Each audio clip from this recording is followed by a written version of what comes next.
What's up, YouTube? I'm still here with your girl, Kiki. Hi, everybody. And we wanted to continue the discussion with first date do's and don'ts. So, one of the things that you don't want to do on a first date is talk about past relationships. Please don't do that. I know about that, but for the viewers out there, why? Can you extrapolate on that? Like, why? Well, because you're starting anew, you're starting fresh, you know, so you want to like make new things, right? So you don't want to bring up old past relationships. They failed for a reason, so you don't want to bring them up. It's very negative. Am I right? I agree with that, and sometimes you don't want, like when you first go on a date, you want to show yourself in the best light. So if you start talking about past relationships, huge downer. Yeah, huge downer. Things that you didn't want to surface right away might show up. So I definitely agree wholeheartedly with Kiki. Now, one of my dating don'ts would definitely be optimistic. Don't be pessimistic and say like, oh, I'm ugly, oh, I'm bad, oh, I'm this. Like, what do you think about that? Yeah, I definitely agree. Lack of confidence doesn't show well on a first date. Yeah, and yeah. Okay. Now again, I'm not saying you go there and be super cocky and say like I'm the king of the world and I own everything. But in my opinion, and Kiki can jump in whenever she wants, I think when you're on a first date, you want to show the other person that you're happy, you have things going for yourself, and that you're someone worth to keep dating. But in addition to that, sort of related but not at the same time, like don't go into it with like all these expectations. Sure. Like, oh, I could be finding my next husband. Like, oh, I want this and this and that. Just, it's a first date, it's a first impression. Just go and try to have fun, you know, like have a good time, like light topics, you know, like get your wine on. You know? Is that a turn off if the first date says, I'm looking for a wife? Is that a big turn off? Just a tad. Has that happened to you before? It sounds like you're speaking from Actually, experience. yes. I'm not really? kidding. Yeah, it was weird. And now you're married to him or no? Yeah, there was no second date, so. Okay, you have another dating don't for the audience?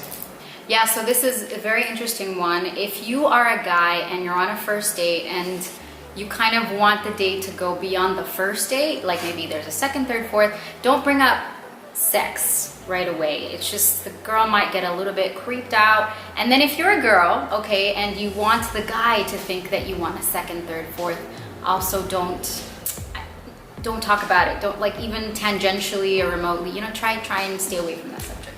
It's my thoughts. That's very interesting. I probably wouldn't bring up that topic on a first date because like some people might think it's a red flag. Like if some guy brought it up to you on a first date, like how would you feel, or why does that bother you? I'm just curious. It makes me think he's a little bit too aggressive. That's what it is, too aggressive, and I might be a little bit taken aback by it. That's why, yeah. Hey, this is some like gems you're dropping. So guys out there and girls, I guess, on a first date, I would say I agree with her. Just to get to know that person and don't bring up the sex talk. I guess unless the other party talks about it first, or definitely just don't bring it up. Yeah, sure. I mean, if the other party talks about it, I mean, they're interested in it. But just be mindful, because if a guy brings it up and then you continue, he's gonna be like, oh, she's very open. So if you're a girl, you know, just think about that. Just think about that. How do I want him to view me as, you know? Okay, and I would say for me, another dating don't, I think, is don't assume too much or don't get too possessive. When you go on a date with someone for the first time, even if you had a good time, don't say like, hey, we're boyfriend girlfriend now, or like, hey, I want to see you immediately. Kind of like, it's true. Yeah. Let the mystery happen, and then if the second date will happen organically, let it happen organically. Don't try to force it, right? Yeah. I think there's definitely a couple of dates before you have that talk, you know, like, hey, where are we? Are we dating exclusively or whatnot? You don't want to assume that after the first date, even maybe after the second date, like, you know, just let it be. And then when you want it to be exclusive or possessive or whatever, you know, you talk about it. I totally agree wholeheartedly. Now, I think we should discuss some things that we should do on a date.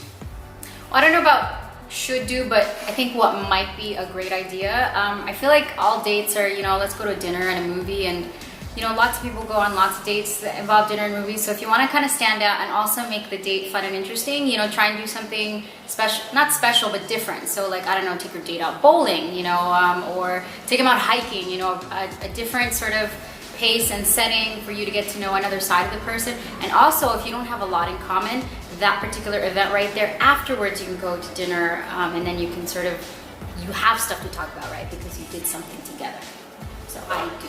No, I agree, but I have a question. What happens if you don't know, like they like a particular activity? Do you suggest that they just surprise you with that, or do they need to ask you first? No, ask. Yeah. Okay, because maybe I take you bowling and you hate bowling, or I take you hiking and you're scared of heights or something. But you know, even with that, it's okay because then if that's, I mean, obviously pick something that you like, right? Like an activity that you like, and then you want to share that with another person. So if you find out that this person hates bowling, is that important for you?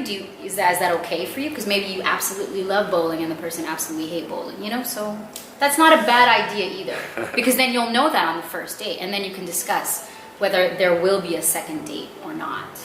Okay, so basically, do what you want, don't do what the other person wants. No, I'm just kidding. No, that was really good. I do think dinner and a movie gets done so many times that people are just kind of used to it. So I do think that's a really good idea. So for me, I think one of the dating do's is for sure kind of be present in the moment. Now, what does that mean? There's a couple things. I think rule number one, because we're in 2019, when you're on a date, do not look at your phone. Try to kind of put that phone away and try to be in the moment, right? Yeah, definitely. Okay, and then also I think another big thing would be, it's very important to express who you are, where you came from, and what you're all about, but I also think it's important to be a good listener and try to ask the other person questions, right? Yeah, that's definitely a sort of dynamic date would involve that. Another thing too is, okay, so this is a little bit gender specific, but it's the same topic, paying, right? Do we go Dutch, or does the guy pay? Does the girl pay? This is just me personally, but if a guy offers to pay, so I think it's nice when a guy offers to pay, because if he does, it means that he had a good time and he wants you to come back for a second date, or he's at least not just your friend. You know what I mean? He had a good time. He's investing in the relationship, and he wants like a second or third date. So if you're a guy and you're asking a girl out on a date, I mean, just kind of look in your pocket and make sure you have like enough for at least 2 meals instead of 1. Just in case she says yes, because a girl can decline, and that's perfectly fine, but I just think it's nice if he offers to pay. Okay, that's a really good point. I think most guys, hopefully out there, will usually treat the first time, but I'm just curious, since you brought it up, if a guy, you had a really good date with him, but then he had said, let's go Dutch, would that be a turn-off, or how would you react to that? I'm just curious. I think it depends. Like if he says like, hey, I'm so sorry, I just moved into my new apartment, whatever. I would really love to take care of you, or you know, take care of this nice evening, but right now I'm just a little short. I'd be like, yeah, sure, that's fine, you know. But if he like automatically is like, oh, you know, you had the cucumber and the Diet Coke, and if he gets like really anal about it, that's kind of a turn off too, because I don't know, it just kind of kills the mood. But yeah, if he explains and he's like, hey, can you just take care of your part? It's nothing to do with you, but maybe I'm short or whatever. I'm totally fine with that. Yeah. Now, you don't have to get into specifics. Have you had a few dates where that didn't happen, or? Oh, I can't count the number of times that a guy has, you know, like he takes out the bill and he starts counting like the cucumber and the diet soda and the Diet Coke. And you remember you had that second one, and I didn't ask for onions, but you asked for onions, and there was no second date. There was definitely no second date. Has a guy ever expected you to pay on the first date? Because that would be a game changer, I feel like. Right, guys? Well, a guy, one time, he did forget his wallet, and he said he just didn't have money, and I was totally fine with taking care of it, and that's just because, no, I mean, but that's just like as a human being, you know, like this is what I'm saying, that it's more like the gesture of offering to pay than the actual paying itself. So he just like forgot his wallet, and it was fine, he paid me back, and it was cool. And there was other instances where I did pay for it, and I never heard from them again, and that didn't go well for other reasons, not because I paid. Yeah. Okay, so basically what you're saying is there was a second date. Like, you know, they were apologetic, yeah, it's okay. It's okay, it's fine. You know, yeah. But guys, I do recommend going on dates after you get your paycheck. And don't expect the girl to be as, you know, nice as Kiki, I would say. And girls, don't expect for the guy to pay always on a first date. You know, just that's a general, because there was a time where I did not have any money, and yeah, but see, if that does happen and the guy's a jerk about it, that's also not cool too, because that actually happened to me as well. So. Okay.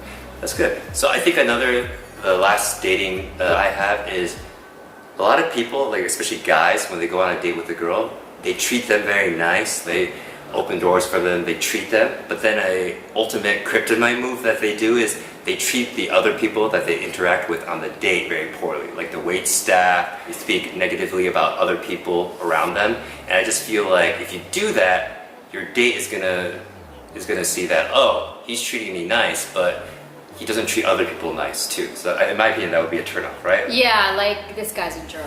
Yeah, that's not cool. Yeah. Okay. Well, anyway, if you guys enjoyed these videos that I had with Kiki, please comment, like, subscribe down below. I'm gonna do my best to coerce and or make Kiki to do the more videos, so the more feedback we have, the more likely she's gonna come back. Okay? So anyway, until the next video, peace!